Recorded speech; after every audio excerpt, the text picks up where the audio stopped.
Now, a ship and her crew of eco-warriors is getting ready to leave dock in Hull to protect whales. They're sailing from a city that once had its own whaling industry. But now Hull is waving off a team from around the world who will try to save endangered fin whales from Icelandic hunters. And that crew includes a retired driving examiner from Beverley. Lindsay Smith has the story. Hull is known as one of the most experienced shipping centres in the world. Passenger ferries, vehicle carriers and fishing boats are fixed within this old dry dock. But this is being restored for an entirely different mission. The vessel behind us is being repurposed as a marine conservation vessel to go and meet the Icelandic whalers this summer in the North Atlantic. The ship does put itself into harm's way. We will be blocking the transfer of whales. We will be blocking ships from being able to harpoon the whales. So definitely high stakes action at sea. Most countries in the world agreed to ban commercial whaling in the 1980s.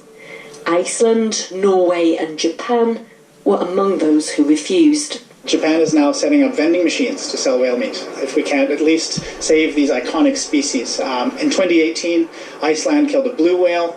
So it appears that we've got some work to do. Considering Hull's history as a major whaling port, it's ironic this voyage starts here. It's also controversial that Captain Paul Watson founded Greenpeace. He left because he said waving banners wouldn't save the oceans. This recent documentary about him highlighted his aggressive, non-violent approach over the last 40 years. Interpol has issued a red notice for eco-terrorist Paul Watson. Anyone who knows of his whereabouts, contact authorities. I'm not an eco-terrorist, and I've never injured anybody, and that's what's most important about that. So I don't care what names they call me. The fact is that we're opposing criminal operations. We're not going after legitimate companies. Please remove yourself from these waters. You're in violation of international conservation regulations. And that means blocking, harassing, getting in the way, doing everything possible to prevent them from carrying on. I actually bought my first ship in Hull in '78 and the second one in '83.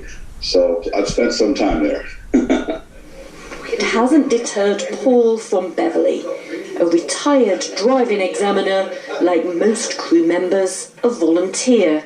I like the idea of saving the whales, eco-friendly, and I don't want them to be killed. Many other people don't, so I've decided to give some of my time to go and prevent the catching of whales. As well as repairs, there's lots to organise. A crew of 26 will be at sea for 4 months in a journey that they hope will save whales and deter illegal operators from trying again. Lindsay Smith, BBC Look North. Amazing, saving the fin whales. We wish Paul well in his new role as a decky. Let's hope maybe he can get some